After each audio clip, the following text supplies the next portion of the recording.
It begins in a realm no human eye has ever seen, a kingdom older than creation itself, a place where light has sound, where purpose is a living force, where every being exists with absolute clarity of who they are and why they were created. This is the hierarchy of heaven, not the soft angels found in paintings, but the structure of power and purpose described across Scripture. A kingdom so ordered, so vast, that human language struggles to contain it.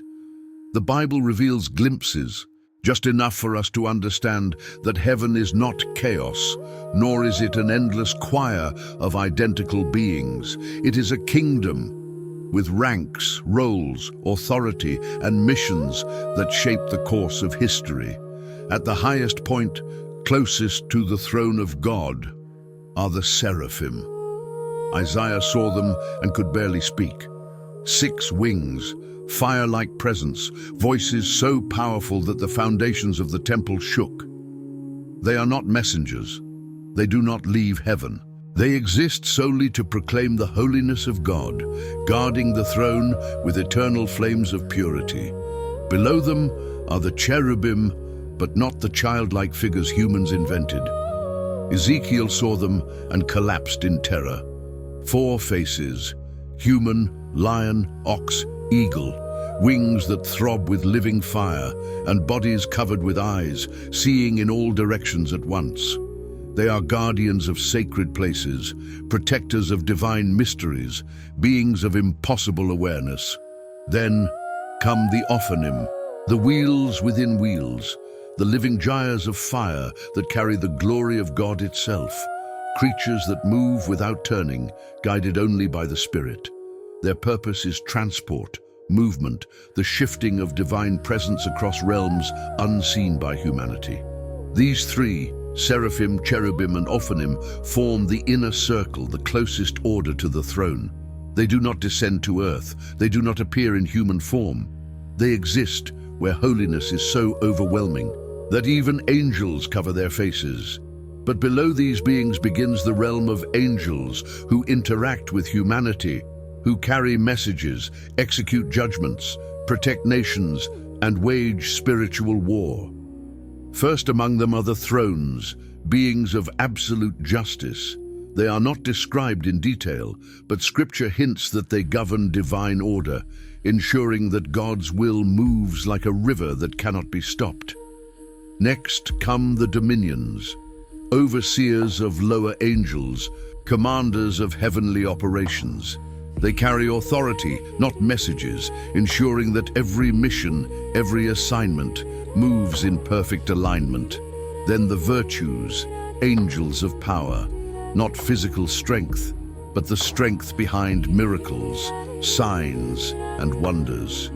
When the natural breaks and the supernatural enters, the virtues stand behind the curtain. Below them, the powers, the angelic warriors who restrain darkness, guarding boundaries we cannot see. Paul speaks of them when he says, "Our battle is not against flesh and blood. These beings confront the forces that wish to destroy nations, distort truth, and silence faith." Then, the order most familiar to us, the Principalities. Spiritual beings assigned to entire regions, cultures, or kingdoms. In the book of Daniel, one such being, the Prince of Persia, held back an angelic messenger for 21 days. These are the spiritual influences of governments, ideologies, and wars, beings that shape the rise and fall of empires. And finally, the order closest to humanity, the Archangels and the Angels of Service. Archangels like Michael, a warrior unmatched, guardian of Israel, whose presence turns battles before they begin. And Gabriel, the messenger of revelation, carrying words so powerful that they change the world forever.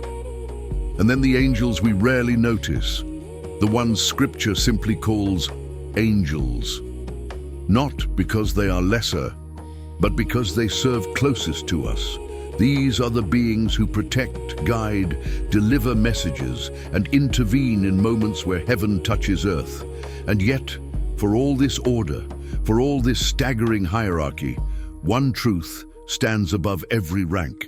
Every angel exists for one purpose, to carry out the will of God with perfect obedience. They do not compete, they do not rebel, except for the one who did. And that rebellion shattered heaven's structure, forcing every angel to choose between the Creator and the creature who once stood among them. Since that moment, the hierarchy of heaven has operated not merely as a system of order, but as a fortress, a layered defense against the darkness that seeks to overturn God's design. And yet, for all their power, their brilliance, their unimaginable presence, angels remain hidden, because their role is not to astonish us, but to serve a purpose far higher than human eyes can perceive. Scripture reveals only fragments, just enough to remind us that heaven is not empty, but alive, structured, ordered, vast beyond imagination.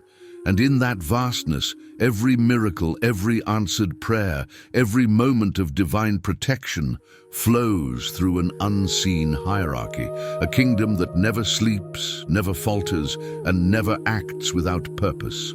This is the hidden order of heaven, a reminder that behind everything we see, there is a realm where authority, holiness, and power move with perfect unity, not chaos, not chance, but a kingdom designed with a precision beyond anything on earth. A kingdom where angels do not guess, they do not hesitate, they do not question, they simply obey the voice that shapes eternity. If this gave you a deeper look into the unseen realm, you're welcome to subscribe for more.